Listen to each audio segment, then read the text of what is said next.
আসলে এগোবে না। এরপরে আমরা মূল্যস্ফীতি কমানোর দিকে কিছু সুপারিশমালা তুলে ধরব এবং মূল্যস্ফীতি কমানোর ক্ষেত্রে যে সরবরাহ শৃঙ্খলের সাথে জড়িত যে চ্যালেঞ্জগুলো সেগুলো কিভাবে মোকাবেলা করা যায় সেগুলোর দিকে আমরা নজর দেব। আপনারা জানেন যে আমাদের এই মূল্যস্ফীতি ক্রমান্বয়ে বেড়ে চলেছে। এখানে যদি আমরা খাদ্য বহির্ভূত মূল্য এবং পয়েন্ট টু পয়েন্ট সব সিপিআই দেখি, কনজিউমার প্রাইস ইন্ডেক্স দেখি, তাহলে দেখব যে এটা 10% কাছাকাছি রয়েছে। এবং এটার একটা তো রয়েছে যে আমদানি ব্যয়, কার্টেল বিভিন্ন ধরনের রয়েছে, কৃষি পণ্য মজুত, এগুলো। তার পাশাপাশি এই অর্থ বছরে কিন্তু বন্যাও হয়েছে, ভয়াবহ বন্যা, যার কারণেও কিন্তু এখানে একটা ঊর্ধ্বমুখী মূল্যের প্রবণতা দেখা গেছে। এবং আরেকটি বিষয় হচ্ছে যে গ্রামের থেকে শহরাঞ্চল থেকে গ্রামে মূল্যস্ফীতির হারটা বেশি ছিল। এটা একটা উদ্বেগজনক বিষয়, কারণ শহরাঞ্চলের মানুষের তুলনায় গ্রামের মানুষের হাতে কিন্তু কম অর্থ থাকে এবং তারা একটু বেশি ঝুঁকিতে থাকে। আমরা কয়েকটি পণ্যের একটা দামের একটা তুলনামূলক চিত্র দেখছি।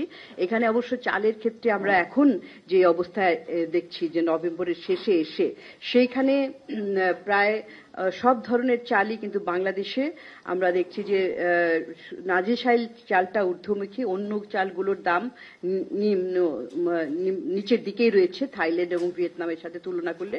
এটা আগের দিক প্রায় অনেক সময় ধরে কিন্তু উপরের দিকে ছিল। এখানে জুলাই সেপ্টেম্বরের মাঝামাঝি সময় থেকে দেখা যাচ্ছে যে একটা বিশেষ করে নাজিরশাইল চালের দামটা বাড়তে শুরু করেছে। অন্য যে সমস্ত ভোগ্য পণ্য সেগুলোর দিকে যদি তাকাই, সেখানে আমাদের দেশের বাজারের দামটা আন্তর্জাতিক বাজারের তুলনায় বেশি। গরুর মাংস যেমন উদাহরণস্বরূপ, সেখানে বাংলাদেশে গড় ছিল 775 টাকা, বিশ্ববাজারে 748 টাকা। তেমনি সয়াবিন তেলের দাম প্রতি লিটার বিশ্ববাজারে 128 টাকা, বাংলাদেশে 168 টাকা। এই দামগুলো নভেম্বর 24 পর্যন্ত পাওয়া গেছে। তারপরে হচ্ছে 2024 সালের ডিসেম্বর পর্যন্ত ইউরোপীয় বাজারে চিনির গড় দাম ছিল 41 টাকা প্রতি কেজিতে, বিশ্ববাজারে 53 টাকা প্রতি কেজিতে, যুক্তরাষ্ট্রের বাজারে 97 টাকা, বাংলাদেশে এটা প্রতি কেজি 126 টাকা। এরকম আমরা আরো দেখেছি যে বিভিন্ন পণ্য, পেঁয়াজ, আলু, বেগুন, ডিম ইত্যাদি বিভিন্ন 14টি নিত্য প্রয়োজনীয় খাদ্যপণ্যের যে সরবরাহ শৃঙ্খল, এটা বিশ্লেষণ করে আমরা দেখেছি যে দামের ওঠানামাটা এটা অদক্ষতার সাথেও কিন্তু জড়িত রয়েছে। বেশিরভাগ কৃষি পণ্যের ক্ষেত্রে প্রাথমিক বাধাগুলি যেগুলো রয়েছে, সেখানে মজুতদারি, কমিশন এজেন্ট, গুদাম পরিচালনাকারীদের আধিপত্য, অপর্যাপ্ত কীটপতঙ্গ ব্যবস্থাপনা, কৃষি পদ্ধতি, উচ্চ উপকরণ খরচ, নিম্নমানের সংরক্ষণ, পরিবহন সুবিধা এবং সামগ্রিক সরবরাহ ব্যবস্থাটাকে প্রভাবিত করে। এই ধরনের আবহাওয়ারও একটা প্রভাব রয়েছে, অপ্রত্যাশিত আবহাওয়ার প্রভাব রয়েছে। এবং চালের বাজার ব্যবস্থাটা এটা আরেকটু জটিল। সেই কারণে আমরা মাঠ পর্যায়ে যেয়ে দেখার চেষ্টা করেছি যে চালের সরবরাহ শৃঙ্খলটা কেমন। সেইখানে এখানে একটা চিত্র দেখানো গেছে, যে কতখানি বড় দেখা যাচ্ছে আমি জানি না। এখানে আপনার ইসের থেকে কৃষক থেকে একদম ভোক্তা পর্যন্ত বিভিন্ন পর্যায়ে যে একটা সরবরাহ শৃঙ্খল রয়েছে সেটা দেখানো হয়েছে। এর পরবর্তীতে এখানে দামটার দেখা গেছে যে উৎপাদক কিংবা কৃষক পর্যায়ে আমরা দুটো জায়গা থেকে এগুলোর বিভিন্ন সময়ে বাজার ঘুরে এসে দেখেছি, এই দামগুলো নিয়েছি। সেখানে উৎপাদকের পর্যায়ে নওগাঁতে যেমন ধরেন যে ধানের 27 টাকায় সেটা কেনার বিষয়, তারপরে পরবর্তীতে যে বিক্রি করছে সে 33 টাকা। এরকম উৎপাদক, ফলিয়া, ব্যাপারী, গ্রামীণ আড়তদার, হাস্কিং মিলার আড়তদার, শহরের আড়তদার, পাইকার, বাজার ভিত্তিক নগর আড়তদার এবং খুচরা বিক্রেতা, এই পর্যায়ে যাওয়ার পরে তো কতখানি পরিবর্তন হচ্ছে, কোন ধাপে মূল্যের কত শতাংশ পরিবর্তন হচ্ছে সেটা আমরা দেখানোর চেষ্টা করেছি, যার ফলে আপনারা বুঝতে পারছেন যে বিভিন্ন পর্যায়ে দামগুলি কিভাবে বাড়ছে। তো এটা হচ্ছে সরবরাহের বিষয়। এবং মূল্যস্ফীতির বিষয়ে কেন্দ্রীয় ব্যাংকের যে মুদ্রানীতি বিষয়ক যে পদক্ষেপগুলো, সেগুলোর পদক্ষেপও আমরা দেখেছি ইতিমধ্যে বেশ পদক্ষেপ নেওয়া হয়েছে, বিশেষ করে মূল্যস্ফীতির চাপ কমাতে কেন্দ্রীয় ব্যাংক যে ঋণের সুদ হার বৃদ্ধি করেছে এবং নীতি সুদ হার কয়েকবার করে বাড়িয়ে এটা 10% উন্নীত করেছে, যার ফলে ব্যাংকগুলো থেকে, বাণিজ্যিক ব্যাংকগুলো থেকে ঋণের সুদের হার 15-16% যে পৌঁছেছে। এটা একটা স্ট্যান্ডার্ড নীতিমালা। যখন উচ্চ মূল্যস্ফীতি থাকে তখন আসলে বাজারে মুদ্রার সরবরাহ কমানোর মাধ্যমে। কিন্তু অন্তর্বর্তীকালীন সরকার যে অত্যাবশ্যকীয় বিভিন্ন পণ্যের উচ্চ মূল্যস্ফীতির বোঝা কমাতে বেশ কয়েকটি সরবরাহ বিষয়ক ব্যবস্থাও বাস্তবায়ন করেছে। যেমন ধরেন যে ট্রেডিং কর্পোরেশন অব বাংলাদেশ টিসিবির মাধ্যমে পণ্য, বিভিন্ন অত্যাবশ্যকীয় পণ্য খোলা বাজারে বিক্রি করা এবং ঢাকা এবং ঢাকার বাইরে ন্যায্য মূল্যের বাজার প্রতিষ্ঠা করা। তবে কিছুদিন আগে অবশ্য আমরা দেখেছি এগুলোর সংখ্যা কিন্তু কমিয়ে দেওয়া হয়েছে এবং কোনো কোনো জায়গায় বন্ধ করার খবর এসেছে। এবং কিন্তু এখানে আরেকটা বিষয় যে এই অত্যাবশ্যকীয় পণ্যের সরবরাহ শৃঙ্খলে চাঁদাবাজি, মজুতদারি, অযৌক্তিক মূল্য নির্ধারণের মতো অনিয়ম, এগুলো মোকাবেলা করা সম্ভব হয়নি সেখানে সরকার, তেমন যার কারণে সরকার বিভিন্ন পণ্যের দাম কমাতে পারছে না। এবং এখানে আমি কয়েকটা সুপারিশ আগেও আমরা বলেছি, আমি মোটা দাগে বলে যাব। বাংলাদেশ প্রতিযোগিতা কমিশন গঠন এবং সেটার মাধ্যমে বাজারে যে প্রভাবশালী খেলোয়াড় অর্থাৎ প্লেয়াররা যারা বাজার নিয়ন্ত্রণ করে, বাজারের কারসাজি করে থাকে, সেগুলো পরীক্ষা করা এবং সংশোধনমূলক ব্যবস্থা গ্রহণ করা। মধ্যস্বত্বভোগী এবং যোগ সাজসের মাধ্যমে যারা দাম বৃদ্ধি করে তাদের বিরুদ্ধে শূন্য সহনশীলতা নীতি। প্রতিযোগিতা আইন 2012 এটাকে সংশোধন করা, অ্যান্টি ট্রাস্ট ধারা যুক্ত করার মাধ্যমে এই আইনটা লঙ্ঘন করবে যারা, তাদের জন্য জরিমানা আরোপ করা, নিম্ন আয়ের পরিবারগুলোর জন্য সহায়তা দেওয়া এবং বিভিন্ন পণ্যের যে সরবরাহ শৃঙ্খল, এই সরবরাহ শৃঙ্খলের মধ্যে যে এটাকে কিভাবে আরো উন্নত করা যায়, দক্ষ করা যায় প্রযুক্তির মাধ্যমে, সেটা করা এবং ব্যবস্থাপনা উন্নত করা। সেগুলি আমি পণ্য ধরে ধরে আর যাচ্ছি না। তারপরে আমি বৈদেশিক খাতের যে বাংলাদেশের বৈদেশিক খাতের পর্যালোচনা, সেটার দিকে আলোচনা করব। আমরা অবশ্য বৈদেশিক খাতে যখন আলোচনা করছি সেইখানে কিছু ইতিবাচক ইতিবাচক ধারা লক্ষ্য করা যাচ্ছে। কারণ বাংলাদেশের যে সামষ্টিক অর্থনীতির বিভিন্নমুখী চাপ, যেটা শুরুতে বলেছি, সেটা সত্ত্বেও এই 2024-25 অর্থ বছরের প্রথম দিকে বৈদেশিক খাতে বিভিন্ন ইতিবাচক যে প্রবণতা, এটা কিছুটা স্বস্তি দিয়েছে। এবং সেই ইতিবাচকটা আমরা দেখেছি যে রপ্তানি আয়ের প্রবৃদ্ধি হার ছিল আশাব্যঞ্জক 12.8%, রেমিটেন্স প্রবাহ ছিল সর্বোচ্চ সাম্প্রতিক সময়ে 27.6%। এলসি খোলা এবং নিষ্পত্তিটা এটার ক্ষেত্রে কিছুটা হ্রাস পেয়েছে, কারণ আমাদের আমদানি যেহেতু কমে গেছে, কিন্তু তারপরেও আমদানি 2% বেড়েছে। এবং তাছাড়া জুলাই সেপ্টেম্বরে বৈদেশিক মুদ্রা রিজার্ভের অবনমন ঘটেছে, সেটা আগের থেকেই একটা ধারাবাহিকভাবে পতন ঘটছিল, কিন্তু সেটা কিছুটা বৃদ্ধি পেয়ে ডিসেম্বরের শেষে $26 বিলিয়ন পৌঁছেছে, যেটা IMF হিসাব মতে $21 বিলিয়ন, এবং যার ফলে আমদানির জন্য এলসি খোলার ক্ষেত্রে কিছুটা শৈথিল্য আনা সম্ভব হয়েছে। এবং টাকার সাথে বৈদেশিক বিনিময় হারের যে পতন, সেটা রোধ করা গেছে এবং ডলারের বিনিময় হার 120 টাকার কাছাকাছি স্থিত হয়। এবং এর ফলে আমরা দেখছি যে রপ্তানি এবং রেমিটেন্স প্রবাহ প্রবৃদ্ধির কারণে বৈদেশিক লেনদেন ভারসাম্য, ব্যালেন্স অফ পেমেন্টের একটা ইতিবাচক প্রবণতা দেখা গেছে। এবং বাণিজ্য ও চলতি হিসাবের ভারসাম্যের মধ্যে যে নেতিবাচক একটা ছিল, নেগেটিভ স্থিতি, সেটা কমেছে, হ্রাস পেয়েছে। যদিও এখনো নেতিবাচক, কিন্তু নেতিবাচকের পরিমাণটা কমেছে। সেটা 4.89 বিলিয়ন থেকে নেমে আসে 2.74 বিলিয়ন মাইনাস।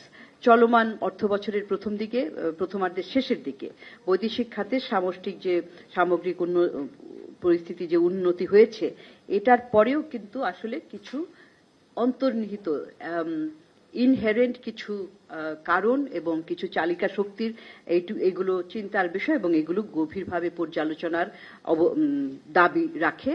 এবং যেটা আমরা বললাম যে রপ্তানির যে প্রবৃদ্ধি, সেটা কোন কোন খাতে কিভাবে হয়েছে, নিটওয়্যার, ওভেনওয়্যার, তৈরি পোশাক ইত্যাদি ক্ষেত্রে, এবং মূল্য সংযোজন বৃদ্ধি যেটা, ভ্যালু এডিশন যেটা, সেইটাও কিন্তু দাম এটার ইতিবাচক প্রবৃদ্ধি হয়েছে। তবে একটা জিনিস এখানে লক্ষণীয় যে আমরা আমাদের এই সবসময় অনেকদিন থেকে এই ধারাটা যে আমাদের যে তৈরি পোশাক রপ্তানি বৃদ্ধি পাচ্ছে, এই বৃদ্ধিটা কিন্তু মূল্যের পরিবর্তনের কারণে, মূল্য বাড়ার কারণে না, আমরা ভলিউম অর্থাৎ পরিমাণ বাড়িয়ে কিন্তু এই আমরা আয় করছি বেশি। তো সেইটা পরিবর্তনের দিকেও যেতে হবে, যাতে কিনা আমরা বেশি উন্নত মানের পোশাক রপ্তানি করে আরো বেশি মূল্য আহরণ করতে পারি, সেই দিকে নজর দিতে হবে। এবং এই যে তৈরি পোশাকের যে অন্তঃস্থিত সীমিত পণ্য বৈচিত্র্যকরণ, ডাইভার্সিফিকেশন, এইটা আমাদেরকে বাড়াতে হবে। এবং বিশ্ববাজারে যে ব্র্যান্ড বায়াররা আছে তাদের যে একচেটিয়া একটা আধিপত্য রয়েছে, এই আধিপত্যটা আসলে এটার দিকে, এটা একটা কারণ যে আমরা এই মূল্যের দিকে, এই যে মূল্য বাড়িয়ে মূল্য থেকে বেশি আহরণ করতে পারছি না রপ্তানি আয়টা। এবং আরেকটা বিষয় হচ্ছে যে আমাদের যে বাজার বহুমুখীকরণের কথা বলছি, একদিকে পণ্য বহুমুখীকরণ, আরেকদিকে বাজার বহুমুখীকরণ, নতুন নতুন বাজার, যে সমস্ত বাজারে আমরা এখনো প্রবেশ করতে পারিনি সেগুলোতে আমরা এখনো যেতে পারিনি, প্রচলিত কয়েকটা দেশের মধ্যে রয়েছে। অথচ আমাদের যে দক্ষিণ এশিয়া, পূর্ব এশিয়া, দক্ষিণ এবং আসিয়ানভুক্ত দেশগুলো, যারা কিনা বিভিন্ন ধরনের পণ্য বিভিন্ন জায়গা থেকে আমদানি করে থাকে প্রচুর পরিমাণে, আমরা তো শুধুমাত্র তৈরি পোশাক রপ্তানি করি, সেই জন্য কিন্তু আমাদের বাজারটাও সীমাবদ্ধ রয়ে গেছে।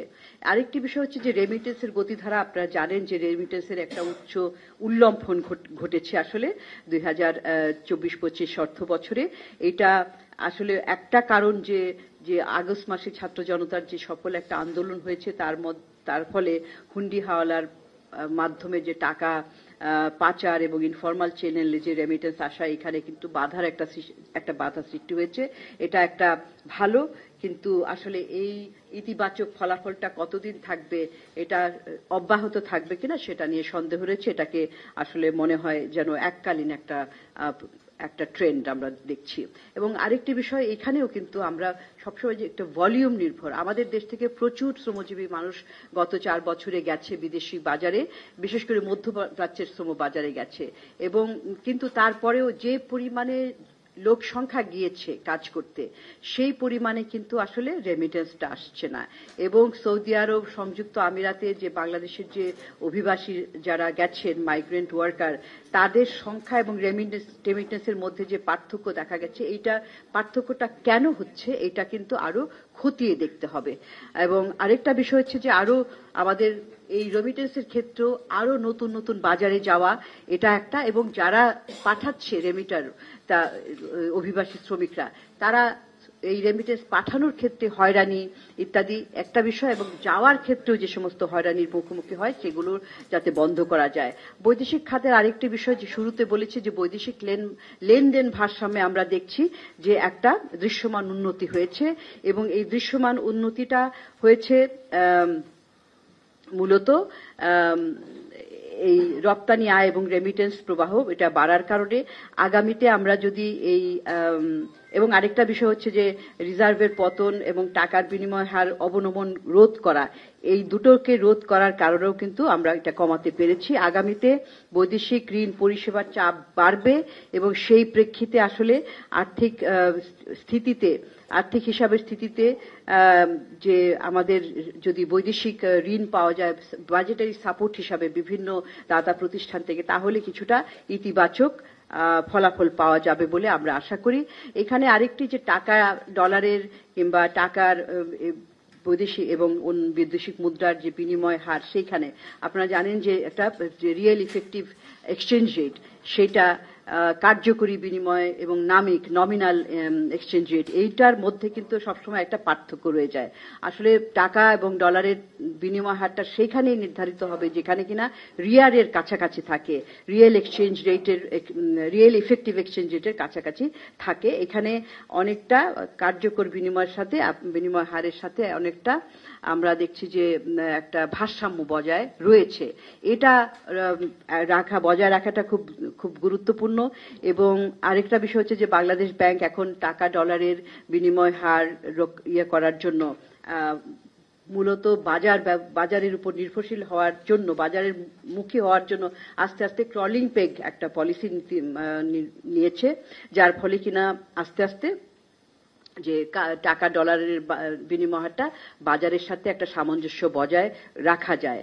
তবে এটা পুরোপুরি বাজারের হাতে একসময় ছেড়ে দিতে হবে, যাতে কিনা এটা আমাদের যে রপ্তানি আয় এবং আমদানি আয় সেগুলোকে সহায়তা করতে পারে। তবে এখানে যদি আমাদের বাজারে বৈদেশিক মুদ্রার সরবরাহ পর্যাপ্ত না থাকে, তাহলে কিন্তু এখানে ফ্লাকচুয়েশন, একটা অস্থিরতা দেখা দেবে। সেই জন্যই প্রচুর পরিমাণে বৈদেশিক মুদ্রার যোগান বৃদ্ধি করার জন্য উদ্যোগ নিতে হবে।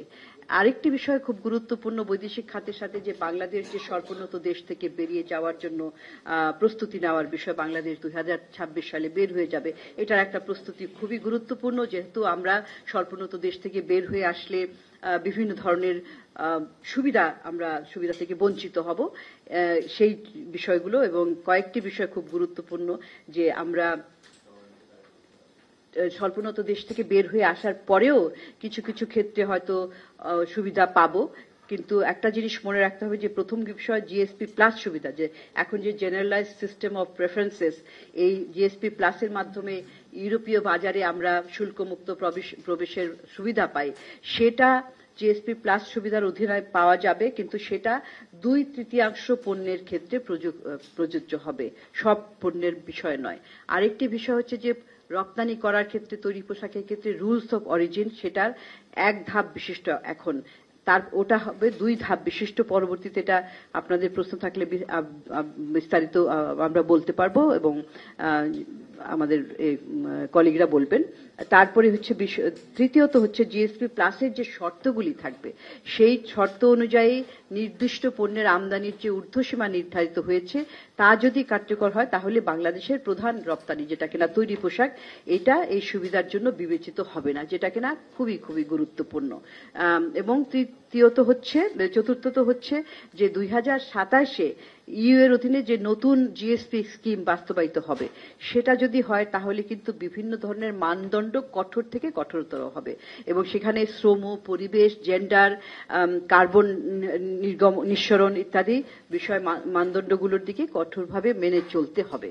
এবং আমাদের এই যে স্বল্পোন্নত দেশ থেকে বের হয়ে আসার প্রস্তুতি হিসাবে আন্তর্জাতিক বাণিজ্যের নীতিমালা, মানদণ্ড নিরিখে বিশ্ব বাণিজ্য বা ডাব্লিউটিওর অধীনে বিভিন্ন যে শর্ত কিংবা বিভিন্ন রিকোয়ারমেন্ট, যেগুলোর সাথে বিধিমালা রয়েছে, সেগুলোর সাথে সঙ্গতিপূর্ণভাবে উৎপাদন, বাজারজাতকরণ এবং বাণিজ্যিক কার্যক্রম এগুলো পরিচালনা করতে হবে। একটা বিষয় খুব গুরুত্বপূর্ণ, সেটি হচ্ছে যে আমাদের যে প্রতিযোগী দেশ, এর মধ্যে রয়েছে ভিয়েতনাম অন্যতম, এগুলোর সাথে যদি আরো প্রতিযোগিতা করতে হয় এবং এলডিসি পরবর্তীকালীন সময়ে যখন কিনা আমরা বিভিন্ন ধরনের সুবিধা থেকে বঞ্চিত হব, কিন্তু তারা এর আগেই বিভিন্ন ধরনের আন্তর্জাতিক বাণিজ্য চুক্তির মাধ্যমে কিন্তু বিভিন্ন ধরনের সুবিধা পাচ্ছে, বিভিন্ন আঞ্চলিক এগ্রিমেন্টের মাধ্যমে। তো বাংলাদেশকেও সেই রকম ফ্রি ট্রেড এগ্রিমেন্ট, তারপরে হচ্ছে কম্প্রিহেন্সিভ ইকোনমিক পার্টনারশিপ এগ্রিমেন্ট, সেপা, এই সমস্ত চুক্তির মধ্যে অংশগ্রহণ করতে হবে এবং এর জন্য এর প্রস্তুতি হিসাবে ডাব্লিউটিও সেল, বাণিজ্য মন্ত্রণালয়ের অধীনে যে ডাব্লিউটিও সেল আছে, এর মতো একটা নেগোসিয়েশন সেল বিবেচনা করা যেতে পারে। আর আরেকটি বিষয় যে আমি এখানে বিস্তারিত লেখা আছে, যেটা আপনারা জানেন যে কিছু কিছু জায়গা থেকে দাবি আসছে যে বাংলাদেশ এখনো প্রস্তুত হতে পারেনি একটা যে স্মুথ ট্রানজিশনের জন্য, যে এলডিসির পরবর্তী সময়ে যে আমরা একটা ধাক্কা খাবো, সেই ধাক্কাটাকে কিভাবে ইন্টারনালাইজ করবো, সে কিভাবে আমরা সহ্য করব, সেটার জন্য কিন্তু আমাদের স্মুথ ট্রানজিশন স্ট্র্যাটেজি, সেইটার প্রস্তুতিটা কিন্তু এখনো পূর্ববর্তী নেওয়া হয়নি এবং এই জন্য অনেকেই, বিশেষ করে রপ্তানিকারকরা বলছেন যে আমাদের এই এলডিসির থেকে উত্তরণের সময়টা বাড়ানো যায় কিনা। একটা বিষয় হচ্ছে বাংলাদেশ তো 3টি ক্রাইটেরিয়া পূরণ করেই কিন্তু এই এলডিসি থেকে উত্তরণের জন্য যোগ্য বিবেচিত হয়েছে। আরেকটি বিষয় মাথায় রাখতে হবে যে আমাদের এই দক্ষিণ এশিয়ার মধ্যে কেবলমাত্র আফগানিস্তান ছাড়া সবাই কিন্তু এলডিসি থেকে বের হয়ে যাবে, আমাদের সাথে নেপাল বের হবে। তো শুধুমাত্র আফগানিস্তান, যেটা কিনা একটা যুদ্ধ বিধ্বস্ত অর্থনীতি, আমরা কি সেই অবস্থার মধ্যে থাকবো, নাকি আসলে আমরা প্রস্তুতি নিয়ে যাতে কিনা আমরা পরবর্তী ধাক্কাগুলো সামলে নিতে পারি, সেটার মাধ্যমে এখন থেকে প্রস্তুতি নেই, যাতে কিনা আমরা এইটা থেকে এটার ধাক্কাটা সামলে নিতে পারি। বিনিয়োগ পরিস্থিতির কথা বলতে গেলে, বিনিয়োগ পরিস্থিতির মন্দাকাল শিরোনাম থেকেই বুঝতে পারছেন। আপনারাও জানেন, এখানে সরকারি বেসরকারি বিনিয়োগ বলি কিংবা বৈদেশিক প্রত্যক্ষ বিনিয়োগ বলি, সেটা কিন্তু ক্রমান্বয়ে কমতির দিকে। বেসরকারি বিনিয়োগ শুরুতে বলছিলাম যে গত প্রায় 1 দশক থেকে স্থবির অবস্থায় জিডিপির 23-24% মধ্যে আটকে রয়েছে। ইনফ্যাক্ট 2024-এর যে তথ্য রয়েছে তার মধ্যে কিন্তু দেখছে যে আসলে জিডিপির শতাংশের তুলনায় এটা কমে গিয়েছে 2024 অর্থ বছরে। এবং প্রত্যক্ষ বিনিয়োগের ক্ষেত্রেও কিন্তু এটাও কমে আসছে। সবসময় জিডিপির 1% কমে ছিল, তারপরে গত বছরে 23-এ 0.32%, এইবার 24 পর্যন্ত এখানে তথ্য নাই, কিন্তু কিছু তথ্য আমি দেখেছি এর আগে যে 0.36-এর মতো, 3.5-এর মতো রয়েছে। অর্থাৎ কিনা একেবারে এবারে অর্ধেকও না, 0.5ও না। একমাত্র সরকারি বিনিয়োগ একটু বেড়েছে, এটাই। কিন্তু আপনারা জানেন সরকারি বিনিয়োগের মাধ্যমে আসলে অর্থনীতির আকারের মধ্যে তো সরকারের অবদান অনেক কম, সরকারি সেটা 20%-এরও কম। তো সুতরাং বিনিয়োগটা অন্য জায়গায় ব্যক্তি খাতে না হলে অর্থনীতিতে কর্মসংস্থান সৃষ্টি হবে না, সেটা একটা চিন্তার বিষয় রয়েছে। সরকার ইতিমধ্যে প্রথম 6 মাসে বেশ কিছু ব্যবসা এবং বিনিয়োগ বান্ধব পদক্ষেপ, সংস্কারমূলক পদক্ষেপ গ্রহণ করেছে, কিন্তু এটা কতখানি এই যে বিনিয়োগে অবনতি অবনমন ঘটছে সেটাকে রোধ করতে পারবে, সেটা এখনো অনিশ্চিত রয়েছে। এবং সামগ্রিকভাবে যদি আমরা পর্যালোচনা করে থাকি, এটার বিনিয়োগটা যে কমছে সেটার আরো একটি প্রমাণ হচ্ছে যে বেসরকারি খাতে ঋণ প্রবাহ এটাও কিন্তু কমে যাচ্ছে গত বছরের তুলনায়। দেখতে পাচ্ছেন যে গত বছরে এই অর্থবছর 23-24 পরিবর্তন হয়েছিল, 9.9% হারে বৃদ্ধি পেয়েছিল। এই বছরে আমরা দেখছি এখন পর্যন্ত 9%। অর্থাৎ এই যে এটার একটা অন্যতম কারণ হচ্ছে যে বিনিয়োগ তখনই হয় যখন কিনা একটা নিশ্চয়তা থাকে, কনফিডেন্সের অভাব যেখানে থাকে, অনিশ্চয়তা যখন থাকে, তখন কিন্তু বিনিয়োগ হয় না। আরেকটি বিষয় হচ্ছে যে অনেকেই বলছেন, ব্যক্তি খাতের বিনিয়োগকারীরা তারা বলছেন যে সুদের হার যে বৃদ্ধি করা হয়েছে সেটা একটা কারণ, কিন্তু তার বাইরেও আমরা দেখছি যে বিভিন্ন ধরনের অবকাঠামোগত বিষয় রয়েছে, আমলাতান্ত্রিক জটিলতা, এবং আরেকটি বিষয় হচ্ছে যে দুর্নীতি, ঘুষ ইত্যাদি বিষয়গুলিও কিন্তু রয়েছে, সেগুলো আমরা দেখছি। এখন দেখেন যে এখানে আরেকটা বিষয় ধারণা দিবে, যেগুলো হচ্ছে ইন্ডিকেটর, যে বিনিয়োগ কিভাবে কমছে, যে মূলধন সামগ্রী, ক্যাপিটাল মেশিনারি যে আমদানি করা, সেটার হার দেখেন। এটা এখনকার বিষয় না, আগের থেকেই কিন্তু ক্যাপিটাল মেশিনারি আমদানি নিম্নমুখী, এবং তার মানে হচ্ছে যে মানুষ নতুন বিনিয়োগ করছে না, কিংবা পুরনো বিনিয়োগকেও কিন্তু প্রসারিত করছে না, তাদের শিল্প কলকারখানা বাড়াচ্ছে না।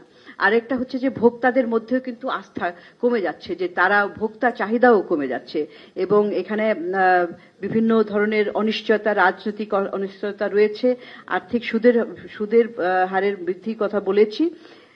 তো এই সবকিছু মিলিয়ে আসলে এটা একটা জটিল অবস্থা সৃষ্টি করেছে। এর কারণে কিন্তু সব ধরনের বড়, মাঝারি, ছোট সব ধরনের ব্যবসা কিন্তু ক্ষতিগ্রস্ত হচ্ছে। সবচেয়ে বেশি আপনি দেখবেন যে ক্ষুদ্র এবং মাঝারি শিল্পগুলো, সেগুলো বেশি ক্ষতিগ্রস্ত হচ্ছে, এবং তাদেরও কিন্তু খরচ অন্যান্য শিল্পের চাইতে বেশি হয়েছে। এখানে খাতের সুদের হারের কথা দেখা যাচ্ছে, এবং প্রত্যক্ষ বৈদেশিক বিনিয়োগের যে এটা পরিবর্তনগুলো বিভিন্ন সময় সেখানে দেখানো হয়েছে। আরেকটা হচ্ছে যে পুঁজিবাজারে কেমন বিনিয়োগ হচ্ছে, সেটা শুরুর দিকে এই অন্তর্বর্তীকালীন সরকার ক্ষমতা নেওয়ার দায়িত্ব গ্রহণের পরে শুরুর দিকে আসলে একটা বৃদ্ধি দেখা গেছিল, একটা উল্লেখযোগ্য বৃদ্ধি, কিন্তু এখন একটা নিম্নমুখী প্রবণতা দেখা যাচ্ছে, এবং যে সূচকের ক্ষেত্রেও গড় পয়েন্ট এটাও নেমে এসেছে গত 6 মাসে, ওই অর্থ বছরের শেষের 6 মাসে। তবে একটি বিষয় হচ্ছে যে সূচকের মানের বিচ্যুতি, যে একটা যে ডিভিয়েশন, স্ট্যান্ডার্ড ডিভিয়েশন, এখানে সেটা কিছুটা এটা কমে এসেছে, বেশ খানিকটা। আর আরেকটি বিষয় হচ্ছে যে অন্তর্বর্তীকালীন সরকার দায়িত্ব নেওয়ার পর থেকে প্রাথমিক বাজারে প্রাইমারি বাজারে শেয়ার ইস্যু হয়েছে আইপিও, তো সেটা 5,000 কোটি টাকা মূল্যের। তবে আমাদের যে উল্লেখযোগ্য পরিবর্তন আমরা দেখছি না, এবং নিট পোর্টফোলিও ইনভেস্টমেন্ট যেটা সেখানে কিন্তু আগের বছর তুলনায় এখানে বেশি ছিল সাম্প্রতিক সময়গুলোতে। আরেকটি বিষয় হচ্ছে যে বিদেশি বিনিয়োগকারী আমাদের এখানে এসেছেন কিনা, পোর্টফোলিও বিনিয়োগ যদি আমরা বিশ্লেষণ করি তাহলে দেখা যায় যে পোর্টফোলিও বিনিয়োগের পরিমাণ 6 থেকে 9 মিলিয়ন এই ডলারের মধ্যে সীমিত ছিল 2025 অর্থ বছরের শুরুর দিকে, কিন্তু গত বছরে এই সময়গুলোতে কিন্তু একটা নিম্নমুখী, সেটার তুলনায় গত বছরে এই সময়ের তুলনায় নিম্নমুখী প্রবণতা লক্ষ্য করা যায়। আর আরেকটা বিষয় যে উৎপাদন, শিল্প উৎপাদনের ক্ষেত্রে যদি এটাও আমাদেরকে আভাস দেয় যে আসলে বিনিয়োগের পরিস্থিতিটার পরোক্ষভাবে কেমন, এটার প্রভাবটা কেমন। আমরা শিল্প উৎপাদনের ক্ষেত্রে পরিসংখ্যান ব্যুরোর যে মাসিক শিল্প উৎপাদন সূচক যেটা আইপিআই, সেখানে ব্যবসার যে উৎপাদনের ক্ষেত্রে বিনিয়োগ পরিস্থিতি এটা মন্দার আভাস দিচ্ছে, এবং সেই ক্ষেত্রে বড় এবং বিশেষ করে বড় এবং উৎপাদন খাতে শিল্প লার্জ স্কেলে এখানে দেখতে পাচ্ছি যে একটা পতন লক্ষ্য করা গেছে, এবং যেটা কিনা এই বর্তমান যে চ্যালেঞ্জগুলি রয়েছে সেই চ্যালেঞ্জগুলির একটা প্রতিফলন করা যাচ্ছে। এবং এছাড়া কতগুলো কারখানা, তৈরি পোশাক কারখানা বন্ধ হয়ে গিয়েছে, বেক্সিমকো, কেয়া কসমেটিক্স সহ এরকম 7টি পোশাক কারখানা, তৈরি পোশাক কারখানা বন্ধ হয়ে যাওয়া, এবং তারপরে এইটার আসলে পুনরুদ্ধার প্রক্রিয়াটা, অর্থনৈতিক যে উৎপাদন পুনরুদ্ধার প্রক্রিয়া সেটা কিন্তু আরো প্রকট করে চলছে। এবং আরেকটি বিষয় হচ্ছে বেকারত্ব, সেটাও যে এই যে বিনিয়োগ পরিস্থিতি খারাপ সেটার তো প্রভাব পড়বে আরেকটি জায়গায়, যে কর্মসংস্থান সৃষ্টি হচ্ছে কিনা, বিনিয়োগই নাই কর্মসংস্থান হবে কিভাবে, এবং সেটারই প্রতিফলন ঘটেছে যে বেকারত্বের হার 2024 সালের সেপ্টেম্বর সময়ে ছিল 4.07%, যেটা কিনা এই বছরে এসে 4.49% এসেছে। এখানে প্রধান প্রধান সমস্যা রয়েছে। আমরা এখানে দুটো ভাগ করে, কাঠামোগত যেটা কিনা একটু সময় সাপেক্ষ বিষয়, কিন্তু অপারেশনাল চ্যালেঞ্জ যেগুলো সেটা কিন্তু এখনই অনেকগুলো এখনই এগুলোকে মোকাবেলা করা উচিত এবং করা যায়। অপারেশনাল চ্যালেঞ্জগুলির দিকেই আসলে অন্তর্বর্তীকালীন সরকারের মনোযোগ দিতে হবে। এর মধ্যে উচ্চ কর হার, নীতি অস্থিতিশীলতা, বৈদেশিক মুদ্রার অস্থিতিশীলতা, উচ্চ মূল্যস্ফীতি, উচ্চ সুদের হার, কাস্টমস ঋণ খুলতে জটিলতা, গ্যাস বিদ্যুতের দাম বৃদ্ধি, গ্যাস বিদ্যুতের প্রাপ্যতা বিঘ্নতা, ভ্যাট বৃদ্ধির কারণে দাম বৃদ্ধি, ঘন ঘন সড়ক এবং মহাসড়ক অবরোধ, আইন শৃঙ্খলা পরিস্থিতির অবনতি, ভোক্তার আস্থার পতন, এইরকম যে চ্যালেঞ্জগুলি এগুলি কিন্তু এখনই ইমিডিয়েট তাৎক্ষণিকভাবে মোকাবেলা করা সম্ভব, এবং কাঠামোগত পরিবর্তনের জন্য যে এগুলো, এই চ্যালেঞ্জগুলিও মোকাবেলা করার জন্য উদ্যোগ এখন শুরু করা এবং পরবর্তীতে এগুলো চালিয়ে যেতে হবে। আর বিভিন্ন ক্ষেত্রে আমরা দেখেছি যে সরকার অনেকগুলো উদ্যোগ নিয়েছে, যেটা শুরুতে বলেছি, অনেক উদ্যোগ নেওয়ার পরেও ভিজিবল কোনো পরিবর্তন দেখা যাচ্ছে না। পরিবর্তন এখানে উদ্যোগের মধ্যে এই যে একটু আগে বললাম যে এক্সচেঞ্জ রেট ম্যানেজমেন্ট, বৈদেশিক মুদ্রার মজুদের ক্ষেত্রে জ্বালানি মূল্য, ব্যাংকগুলোর সংস্কার, ব্যাংকগুলোর ঋণ সহায়তা, মুদ্রাস্ফীতি নিয়ন্ত্রণের জন্য বিদেশি বিনিয়োগ বাড়ানোর জন্য উদ্যোগ, ব্যাংকিং খাতের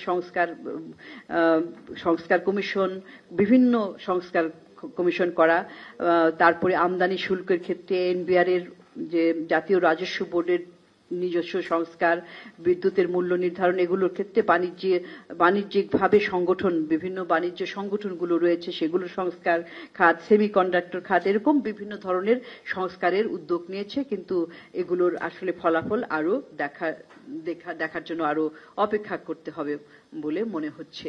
এবং অপারেশনাল সুপারিশমালা, যেটা আমি আগেই বলেছি, এটা আর এখন বলছি না, এগুলো এখনই শুরু করা উচিত। আরেকটি বিষয় যে আমাদের এটা মূল্যস্ফীতির সাথেও জড়িত, যে আমাদের যে বিভিন্ন উৎপাদন হচ্ছে, কৃষি উৎপাদন, বিশেষ করে ধান এবং গম খাত, সেখানে আমরা দেখছি যে একটা নিম্নমুখী উৎপাদন এবং ব্যয়টা হচ্ছে উচ্চ। অর্থাৎ এই খাতটা নিম্ন উৎপাদন এবং উচ্চ ব্যয়ের বৃত্তে আটকে গেছে। এবং এখানে আমরা দেখছি যে আমাদের যে আমন ধান এই বছরের অর্থ বছরের প্রথমার্ধে উৎপাদন কম হয়েছে, যেটা কিনা চালের ঘাটতি তৈরি করতে পারে। এবং তারপরে এটার কারণও রয়েছে, বন্যা হয়েছে 23টি জেলায়, আবাদ ক্ষতিগ্রস্ত হয়েছে, এবং তারপরে বিভিন্ন এই উচ্চ মূল্যের কারণে আসলে যে ব্যুরো ধানের আবাদ লক্ষ্যমাত্রা সেটাও তেমন উল্লেখযোগ্য নয়। এবং তারপরে আরেকটা বিষয় হচ্ছে যে চালের যে চাহিদা বৃদ্ধির এটা একটা কারণ হিসাবে আমরা দেখেছি যে শিল্পের কাঁচামাল হিসাবে পশুখাদ্য ইত্যাদিতেও কিন্তু চালের ব্যবহারটা বেড়েছে। এবং এখানে একটি বিষয়, এই আমাদের আলোচনার একটা মূল মেসেজ হচ্ছে যে এই যে চাল এবং গম, এইটার হিসাবটা আমাদের আসলে কতখানি প্রয়োজন, এইটার সঠিক হিসাবটা করা দরকার। এবং সেই অনুযায়ী নীতি নির্ধারণের ক্ষেত্রে সুবিধা এবং সেই অনুযায়ী পদক্ষেপ নেওয়া যেতে পারে। তা না হলে আমরা দেখছি যে প্রতি বছরই আমাদের আমদানি ঘাটতি হয় এবং অনেক সময় সেটা সঠিক সময়ে আমদানি করা যায় না, উৎপাদন ঘাটতির কারণে আমদানি করতে হয়, অনেক সময় উচ্চ মূল্যেও আমদানি করতে হয়, যেটা কিনা আবার বাজারে সেই দামের উপরে প্রভাব ফেলে। তো এখানে যে সমস্ত করণীয় ক্ষেত্রে আমরা যেটা বলছি যে চাহিদার প্রক্ষেপণ করা, কতখানি চাহিদা দরকার, উৎপাদন সামগ্রীর কাঁচামালের খরচটা ব্যয় হ্রাস করা যাতে কিনা উৎপাদন খরচ কম হয়, এবং আসলে ভর্তুকির যে যথার্থতা, কতখানি ভর্তুকি দরকার। আমাদের কৃষি খাতে কিন্তু প্রচুর ভর্তুকি দেওয়া হয় সার এবং অন্যান্য উপকরণে। এই ভর্তুকিটা অপচয় হচ্ছে কিনা, সঠিকভাবে ব্যবহার হচ্ছে কিনা সেটা কিন্তু নজরদারি বাড়ানো দরকার। এবং ডিজিটাল সার বিতরণ ব্যবস্থার কার্যকারিতা এটাও কিন্তু নিয়মিত পর্যবেক্ষণ করা দরকার। গ্রামীণ মূল্যস্ফীতি এটা কমানোর দরকার। আমরা একটু আগেই আরেকটি অধ্যায়ে দেখেছি যে গ্রামে কিন্তু মূল্যস্ফীতির চাপটা বেশি হচ্ছে। এবং খাদ্যশস্যের অভ্যন্তরীণ সংগ্রহ, প্রকিউরমেন্ট এবং সাপ্লাই, এটার যে একটা পূর্বাভাস দেওয়া, প্রজেকশন, এটাকে জোরদার করা কতখানি দরকার, এবং এটার জন্য যৌক্তিকভাবে শর্ত আরোপ করা এবং বৈদেশিক মুদ্রার রিজার্ভ বাড়ানো, যাতে কিনা আমরা এই বিশেষ করে আমরা আমদানি করতে পারি। তারপরে আরেকটি গুরুত্বপূর্ণ খাত হচ্ছে বিদ্যুৎ এবং জ্বালানি খাতের সংকট। এটা আবদ্ধ দুষ্টচক্রে আবদ্ধ হয়ে আছে, কারণ এখানেও অনেক সুশাসন সম্পর্কিত অনেক বিষয় রয়েছে, যেটা কিনা এই খাতটাকে দুর্বল করেছে। সামগ্রিক খাত ভিত্তিক পরিবর্তন যেটা আমরা দেখি, সেটা হচ্ছে 2025 অর্থবছরের প্রথম দিকে বিদ্যুৎ উৎপাদন সক্ষমতাটা কিছুটা হ্রাস পেয়েছে, এবং যেটা কিনা জীবাশ্ম জ্বালানি ভিত্তিক, ফসিল ফিউল ভিত্তিক বিদ্যুৎ কেন্দ্রের পর্যায়ক্রমিক বন্ধ করা হয়েছে, যেটার কারণে হয়েছে। এবং গত 6 মাসে কোনো ধরনের জীবাশ্ম জ্বালানি ভিত্তিক রেন্টাল কিংবা কুইক রেন্টাল বিদ্যুৎ কেন্দ্র চালু হয়নি। জ্বালানি মিশ্রণে গ্যাস কিংবা এলএনজির 43% শেয়ার নিয়ে প্রধান অবস্থানে রয়েছে, অর্থাৎ এখানে তাদের মূল হচ্ছে যে গ্যাস বা এলএনজি সরবরাহটাই বেশি এখানে জ্বালানি মিক্সডের মধ্যে ব্যবহার করা হয়। নবায়নযোগ্য জ্বালানির অবদান এখনো মাত্র 4%, এবং গত 6 মাসে আসলে এই ক্ষেত্রে তেমন কোনো পরিবর্তন হয়নি, অগ্রগতি হয়নি। এবং গত 5-6 মাসে সঞ্চালন এবং বিতরণ, এইখানেও কিন্তু তেমন একটা উল্লেখযোগ্য পরিবর্তন আমরা দেখতে পাচ্ছি না। এবং প্রাতিষ্ঠানিক সংস্কারের বিষয়ে এই অন্তর্বর্তীকালীন সরকার যখন দায়িত্ব গ্রহণের পর থেকেই বিভিন্ন ধরনের জ্বালানি খাতে, বিদ্যুৎ এবং জ্বালানি খাতে সংস্কারের পদক্ষেপ নিয়েছেন, এবং তারপরে সেটা সরকার বলেছেন যে বাংলাদেশ এনার্জি রেগুলেটরি কমিশন জনশুনানির মাধ্যমে তেল, গ্যাস এবং বিদ্যুতের দাম নির্ধারণ করবে। কারণ এটা কিন্তু আগে ছিল, আমরা জানি যে এই ব্যবস্থাটা আগেও ছিল, কিন্তু একটা সময় এসে পূর্ববর্তী সরকার এই গণশুনানিটা বন্ধ করে দেয়, কিন্তু এটাকে আবার চালু করার ঘোষণা করেছে। এইভাবে মানুষের